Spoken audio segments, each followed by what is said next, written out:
Welcome two equations IAS. Students, आज हम discuss करेंगे Indus water treaty. Indus water treaty हमेशा से ही न्यूज़ में रही है। इंडिया पाकिस्तान के बीच में कई बार जब भी रिलेशंस खराब होते हैं तो इंडस वाटर ट्रीटी की बात हमेशा आती है। अब ये इंडस वाटर ट्रीटी है क्या?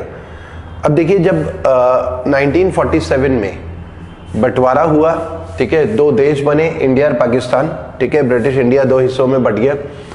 तो प्रॉब्लम क्या रही कि जो इंडस रिवर सिस्टम है वो हिमालय से निकलता है। ये हाई हिल एरिया है और ये लो लाइंग एरिया है पाकिस्तान। तो हिमालय से रिवर्स निकल करना फिर पाकिस्तान में एंटर कर जाती है, वो लो लाइंग एरिया है। तो अब पानी का बंटवारा कैसे होगा? क्योंकि ये तो हो गया इंडिया और ये हो गया पाकिस्तान, तो पानी का बंटवारा कैसे होगा, पानी का यूसेज कैसे होगा, इसको लेकर दोनों कंट्रीज के बीच में डिस्प्यूट रहे हैं। ठीक है स्टूडेंट्स, वीडियो को आगे बढ़ाने से पहले आप लाइक जरूर कर लें हमारे वीडियोस को, और जिन लोगों ने चैनल को सब्सक्राइब नहीं करा है चैनल को सब्सक्राइब भी कर लें। एक मोटिवेशन मिलता है, हम आपके लिए और भी बहुत सारे ऐसे इंफॉर्मेटिव वीडियोस लेकर आएंगे। ठीक है, तो चैनल लाइक जरूर कर लें वीडियोस को।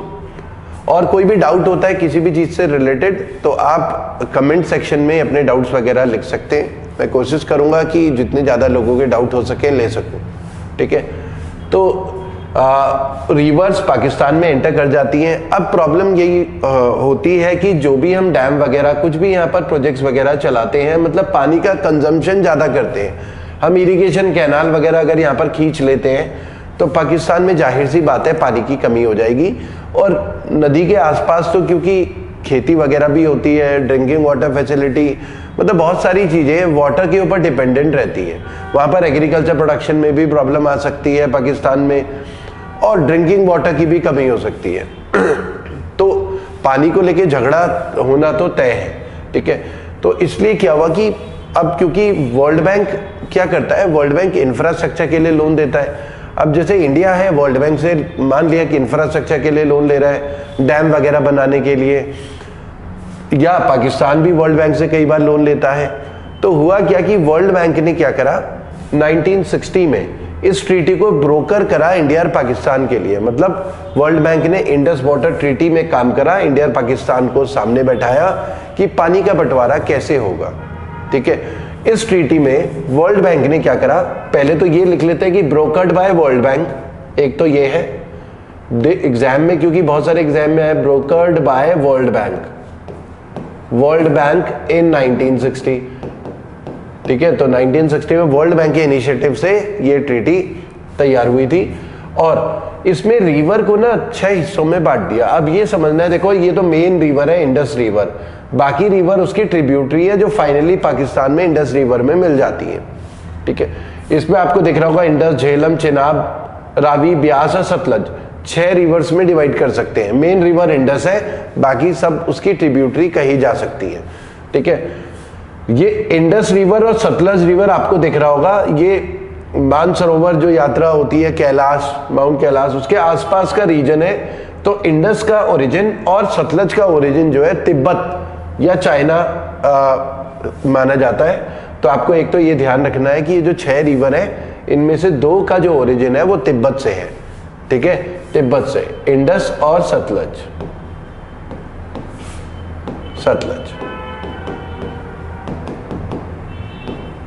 तिब्बत को तो चाइना ने एनेक्स कर लिया था 1950s में, तो अब हम चाइना बोल सकते हैं कि इनका ओरिजिन चाइना है।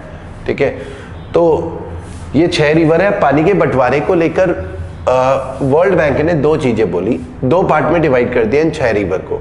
ये थोड़ा वेस्ट वाला पार्ट हो गया, ये थोड़ा ईस्ट वाला पार्ट हो गया। आपको एक चीज इसमें नजर आ रही होगी, इंडस, झेलम और चेनाब ये जम्मू कश्मीर वाले रीजन में है, जबकि हम देखें रावी, ब्यास और सतलज ये नीचे इधर जो पंजाब वगैरह है, हिमाचल वगैरह है, वहां आपको दिख रहा होगा नॉर्दर्न इंडिया का नीचे वाला पोर्शन, जम्मू कश्मीर के नीचे वाले पोर्शन में है।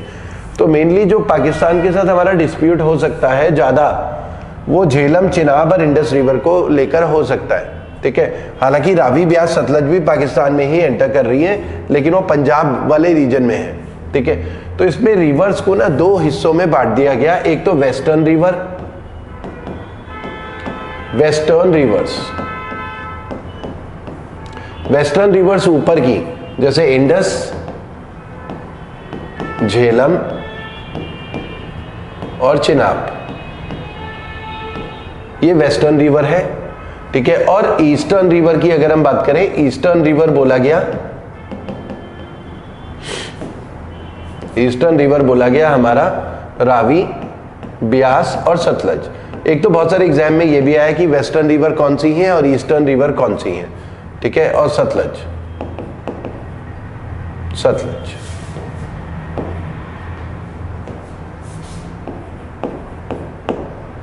ठीक है। तो ये ईस्टर्न रिवर हो गए।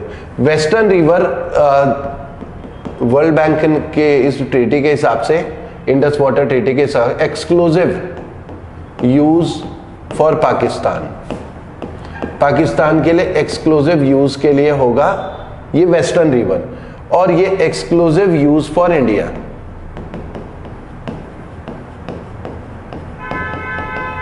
मतलब इन 6 नदियों को 2 पार्ट में डिवाइड कर दिया कि इन नदियों के पानी के ऊपर हक पाकिस्तान का होगा और इन नदियों के पानी के ऊपर हक पूरा का पूरा इंडिया का होगा।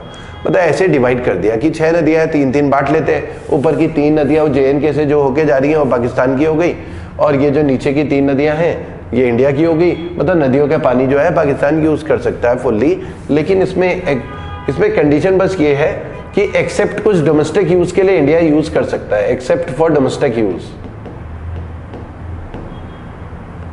Domestic use. मतलब जैसे नदियों के आसपास किसी का घर है तो किसी ने 1 घड़ा पानी निकाल के भर लिया, तो ऐसा नहीं पाकिस्तान क्लेम कर सकता कि उसने 1 घड़ा पानी क्यों निकाल लिया, वो डोमेस्टिक यूज है, तो वो हो सकता है डोमेस्टिक यूज। और नॉन कंजम्पशन यूज भी हो सकता है, नॉन कंजम्पशन जिसमें हम पानी को कंज्यूम नहीं कर रहे हैं, नॉन कंजम्पशन यूज, पानी को कंज्यूम नहीं कर रहे हैं। मतलब जैसे डैम बना रहे हैं, इलेक्ट्रिसिटी जनरेशन हो रहा है तो पानी को कंज्यूम नहीं कर रहे हैं, हम तो ग्रेविटी को यूज कर रहे हैं, टरबाइन चल रही है, इलेक्ट्रिसिटी जनरेशन हो रहा है। तो हम झेलम और चिनाब, इंडस तो क्योंकि फिर वहां से होके चला जाता है ना POK से, झेलम चिनाब में हमारे बहुत सारे प्रोजेक्ट्स रहते हैं, डैम वगैरह बनते हैं, तो उसमें हम डैम जब बना रहे हैं तो इलेक्ट्रिसिटी जनरेशन के लिए बना रहे हैं, ठीक है। तो इलेक्ट्रिसिटी जनरेशन हो रहा है, वो नॉन कंजम्पशन स्टेट है, तो उसमें बिजली बना रहे हैं, बाकी पानी पाकिस्तान के एक्सक्लूसिव यूज के लिए है। Domestic use, non consumptive use उसमें किया जा सकता है, या डोमेस्टिक लेवल पे कोई अपने घर के आसपास थोड़ा इरिगेशन कर रहा है तो वो कर सकता है, तो लेकिन एक्सक्लूसिव यूज पाकिस्तान के लिए होगा। जबकि ईस्टर्न रिवर्स नीचे की आपको दिख रही होगी, वो जम्मू कश्मीर से थोड़ा नीचे की तरफ हो गया, ये रावी, ब्यास और सतलज, तो वो एक्सक्लूसिवली इंडिया के लिए होगा। अब ये 2 चीजें तो इसमें हो गई। तीसरा, डिस्प्यूट रेजोल्यूशन किस तरीके, अच्छा शेयर वाइज देखें, शेयर वाइज हम ये कह सकते हैं कि शेयर वाइज ये भी इंपॉर्टेंट मैटर है, ओवरऑल पूरा इंडस वाटर ट्रीटी का शेयर वाइज। तो इंडस वाटर ट्रीटी में इंडिया के यूज के लिए 20% वाटर आया ओवरऑल सबका कंबाइंड, और पाकिस्तान के यूज के लिए 80% आया, ठीक है। ओवरऑल वाटर वाइज देखें तो ज्यादातर जैसे इन नदियों का पानी है तो 80% वाटर सारा कंबाइंड मिलाकर ओवरऑल 80% पानी पाकिस्तान के हक में चला गया और 20% इंडिया। हालांकि इंडिया अपना 20% भी फुल्ली यूटिलाइज नहीं कर रहा है, क्योंकि बहुत सारा पानी फिर भी पाकिस्तान जा ही रहा है। तो एक तो ये इंपॉर्टेंट डेटा एग्जाम के पॉइंट ऑफ व्यू से, ठीक है। डिस्प्यूट रेजोल्यूशन के लिए क्या, अब कोई डिस्प्यूट होता है, हम डैम वगैरह बनाते हैं, कोई भी प्रोजेक्ट लेते हैं, तो पाकिस्तान ने बोलेगा ये डैम इसलिए बना रहे हैं ताकि पानी को डाइवर्ट कर सके इधर उधर, हमारे यहाँ पानी की कमी हो जाएगी, तो उसका डिस्प्यूट रेजोल्यूशन के लिए क्या है। तो इसमें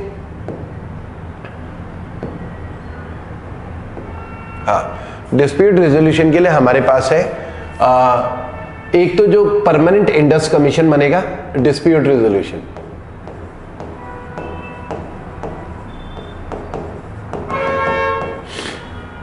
इसमें क्वेश्चंस अगर किसी के आते हैं, मतलब जैसे मतलब कोई सवाल जवाब करना है कि इसमें क्या हो रहा है, डैम में क्या हो रहा है, इसमें डेटा दो, तो questions to be put in permanent Indus commission बनेगा, इंडस कमीशन। तो एक परमानेंट इंडस कमीशन बनेगा जिसमें कोई भी सवाल जवाब पूछना हो, इंडिया पाकिस्तान किसी को भी जिसको लगता है कि इसमें गड़बड़ है, कुछ भी सवाल जवाब डेटा पूछना हो तो परमानेंट इंडस कमीशन में पूछा जाएगा। बी, इसमें ये बात हुई कि एक neutral expert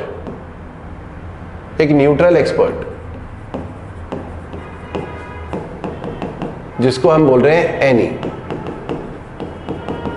bye World bank बनाया जाएगा। ये न्यूट्रल एक्सपर्ट करेगा क्या? ये न्यूट्रल एक्सपर्ट कोई भी कोई भी सवाल जवाब के अलावा डिफरेंसेस हैं कंट्रीज के बीच में, डिफरेंसेस को खत्म करेगा। न्यूट्रल एक्सपर्ट क्या करेगा? डिफरेंसेस को खत्म करेगा। ठीक है, तो डिफरेंसेस को खत्म करने के लिए वर्ल्ड बैंक बनाएगा न्यूट्रल एक्सपर्ट। तीसरा, ये तो डिफरेंसेस हैं, डिफरेंसेस कई बार डिस्प्यूट में, वाद विवाद में कन्वर्ट हो जाते हैं। तो जब कोई बड़ा विवाद हो जाएगा, डिस्प्यूट, तो उस डिस्प्यूट के लिए क्या होगा? परमानेंट कोर्ट ऑफ आर्बिट्रेशन, वहां मामला चलेगा। परमानेंट कोर्ट ऑफ आर्बिट्रेशन, वहां पर मामला चलेगा। और ये कहां है? हेग में, नीदरलैंड्स में, वहां पर केस चलेगा। ठीक है, वहां पर केस चलेगा, कोई भी डिस्प्यूट वगैरह होता है। तो डिस्प्यूट रेजोल्यूशन के लिए ये सिस्टम है। क्वेश्चंस एक परमानेंट इंडर वाटर कमीशन से पूछा जाएगा, न्यूट्रल एक्सपर्ट होगा वर्ल्ड बैंक का, वहां डिफरेंसेस सॉल्व किए जाएंगे। डिस्प्यूट हो गया, परमानेंट कोर्ट ऑफ आर्बिट्रेशन जिसे पीसीए भी बोलते हैं, वहां पर होगा। अब इसमें वाद विवाद क्या है? इसमें एक तो हमने झेलम में किशन गंगा, हमारा एक प्रोजेक्ट है झेलम में, उसको लेकर विवाद है किशन गंगा, और एक रेटल है चेनाब में। एक तो किशन गंगा प्रोजेक्ट है हमारा इंडिया का झेलम, और एक रेटल प्रोजेक्ट है चेनाब में। मतलब हाइड्रो इलेक्ट्रिसिटी क्या है? हाइड्रो इलेक्ट्रिसिटी, इसको लेके वाद विवाद है। तो इसको लेके न्यूट्रल एक्सपर्ट बनाया था वर्ल्ड बैंक ने, any appointed by World bank. जब 2015 में पाकिस्तान ने बोला कि न्यूट्रल एक्सपर्ट बनाओ, ये इंडिया पानी यूज कर रहा है, ज्यादा कंज्यूम कर रहा है, जो कि नहीं कर सकता ट्रीटी के हिसाब से, तो एक न्यूट्रल एक्सपर्ट वर्ल्ड बैंक ने अपॉइंट करा। उसके बाद पाकिस्तान ने फिर वर्ल्ड बैंक को बोला कि नहीं, पीसीएबी, परमानेंट कोर्ट ऑफ आर्बिट्रेशन, जैसे हमने बोला डिस्प्यूट रेजोल्यूशन के लिए 3 चीजें, तो उसके लिए भी रिक्वेस्ट करा। 2022 में क्या हुआ कि एनी के साथ साथ वर्ल्ड बैंक ने क्या करा? पीसीए भी अपॉइंट कर दिया डिस्प्यूट रेजोल्यूशन के लिए। तो इंडिया ने 2022 की बात है, 2022 में पीसीए और एनी दोनों चीजें अपॉइंट हो गई डिस्प्यूट रेजोल्यूशन के लिए। इंडिया ने पीसीए का विरोध करा 2022 में कि हम पीसीए का तो नहीं मानेंगे, फिलहाल जो हमारा डिफरेंसेस हैं वो न्यूट्रल एक्सपर्ट के थ्रू होने चाहिए, वहां पर केस नहीं चलेगा। न्यूट्रल एक्सपर्ट देखेगा भाई, जो भी डिफरेंसेस है वो खत्म करने की कोशिश करेगा। तो इन दोनों प्रोजेक्ट के लिए डिस्प्यूट चला है, किशन गंगा और रेटल प्रोजेक्ट। ठीक है, अब जैसे इंडिया पाकिस्तान के बीच में टेंशन चल रही है, तो ट्रीटी को अगर इंडिया पाकिस्तान या कोई भी रद्द करता है, तब इसमें फिर ये सारी चीजें मानी नहीं जाएंगी। इंडिया का एक अपर हैंड होगा, इंडिया किसी भी तरीके से वाटर को यूज कर सकता है, क्योंकि इंडिया हाई हिल एरिया में है, वहां से नदी पाकिस्तान की तरफ जा रही है, वो लो लाइंग एरिया में है। तो हम वाटर को यूटिलाइज कर सकते हैं, बहुत ज्यादा पानी को डाइवर्ट कर सकते हैं, रोक सकते हैं। पाकिस्तान में काफी प्रॉब्लम हो सकती है उस पानी की वजह से। ठीक है, तो ये डिस्प्यूट हमेशा से रहा है इंडिया पाकिस्तान के बीच में। जब भी टेंशन होगी, इंडस वाटर ट्रीटी की बात जरूर होगी, क्योंकि नदियां इंडिया से होते हुए पाकिस्तान में जाती है, और इसीलिए ट्रीटी भी 1960 में साइन हुई थी, और एग्जाम के पॉइंट ऑफ व्यू से इंपॉर्टेंट भी है। तो स्टूडेंट्स, उम्मीद है कि आपको ये वीडियो पसंद आया होगा। Thank you.